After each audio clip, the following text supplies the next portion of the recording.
इज़्ज़त बाग साईं ज़िले सदर साईं अली अहमद मंगर साहब ऐं मुंहिंजे तहलके जो नौजवान पेटेल जो सदर साईं आशिक़ अली भुट्टो साहब ऐं सदस्य काबीना साईं फज़कुर अली शाह साहब, साईं ख़ालिद कुरैशी साहब, अली नवाज़ अबरो साहब ऐं मुंहिंजे हिन तहलके जे टीओ साईं निज़ामुद्दीन पंवर साहब। ऐं हिन महफ़िल में ही प्रोग्राम जिन स्कूलनि कयो आहे, साईं हाजी जामशरो, साईं तारिक शर साहब, साईं अब्दुल जब्बार राहू साहब, साईं गुल हसन काका साहब, साईं ख़ालिद कुरैशी साहब। नंबर ॿियो स्कूल सजन डेथो, जिन ॿिनि स्कूलनि गॾिजी ही प्रोग्राम कयो आहे। उन में साईं नसीरुद्दीन सरेवाल साहब, साईं शकील अहमद कलोड़ो साहब, साईं नजरुद्दीन डेथो साहब ही प्रोग्राम तश्कील ॾिनो आहे ऐं ही मूंखे हिकिड़ो आजियानो ॾिनो आहे। मां निहायत शुक्रगुज़ार आहियां इन्हनि ॿिन्ही स्कूलनि जो ऐं सभिनी आयल दोस्तनि जो, जिन दोस्तनि खे हुननि दावत ॾिनी आहे। मां क्लियर कंदो हलां त हमेशह पॉज़िटिव सोच रखो। असांजा दोस्त के नेगेटिव सोच भी रखंदा आहिनि, कंहिंजे प्रोग्राम खे हू सबूतार करण जे लाइ या उन ते नुक्तचीनी करण जे लाइ, छो जो हुननि वटि कुझु बि न आहे, को मशीन कोन्हे, को प्रोग्राम कोन्हे। असांजा भाइर आहिनि, असांजा दोस्त आहिनि, असां सभिनी सां गॾु विहण लाइ बि तयारु आहियूं, हलण लाइ बि तयारु आहियूं।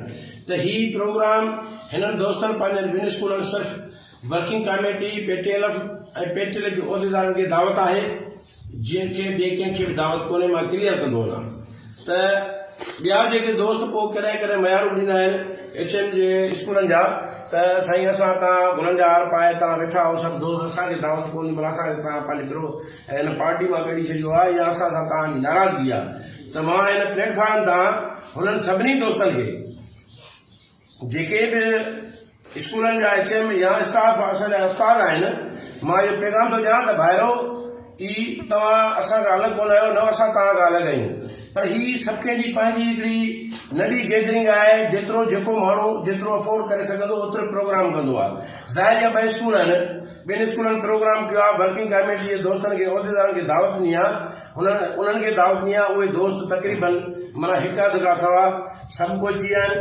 हिकिड़ो उस्ताद पंहिंजो नाइब आहे गफ़ूर आयो पे रस्ते में, अब्दुल गफ़ूर पाटोली साहब, जंहिंखे रस्ते में फोन आई त भई तव्हांजी वाइफ जी तबियत ठीक कोन्हे का, इमरजेंसी आहे, तव्हां जल्दी घर पहुचो।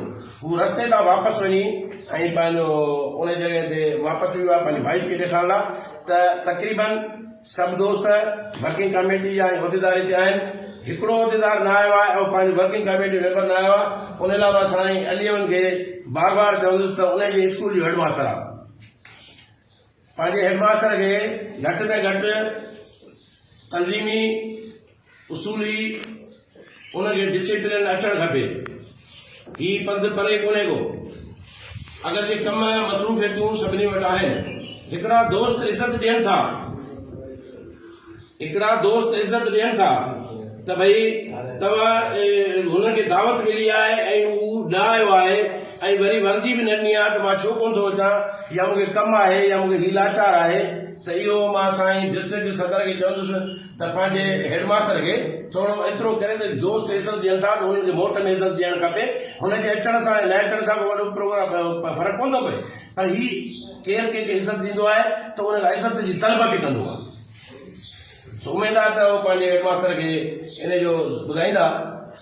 उनखां पोइ हिननि सभिनी दोस्तनि खे लख महिरबानियूं कुर्ब जो मूं जहिड़े हिकु नाचीज़ कतादार खे जेका इज़त बख़्शी आहे ऐं प्रोग्राम करे दोस्तनि खे घुरायो आहे, उनजे लाइ मां तमामु तहे दिलि सां इन्हनि स्कूलनि जो सभिनी आयल दोस्तनि जो शुक्रगुज़ार आहियां। ॿियो जिकर बि त महिरबानी तव्हांजूं साईं, ही तव्हां मुंहिंजी इज़त कई आहे, अलाह तव्हांखे इन खां वधीक इज़त ॾींदो।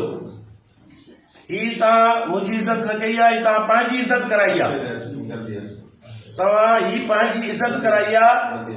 हमेशह इज़त वारो माण्हू इज़त ॾींदो आहे ऐं उनखे मोट में इज़त मिलंदी आहे। त यकीन सम्झो त तव्हां जेका हीअ मूंखे इज़त ॾियां साईं तारिक शर सां साईं नसीर सरेवार सां ॿई जेके स्कूल आहिनि साईं अब्दुल जब्बार राहू सां मुंहिंजो पोइ थियो आहे, ख़ालिद कुरैशी सां बि मुंहिंजो पोइ थियो आहे हिन स्कूल में, गुलहसन काका ऐं तारिक शर सॼण ॾेथे में नसीर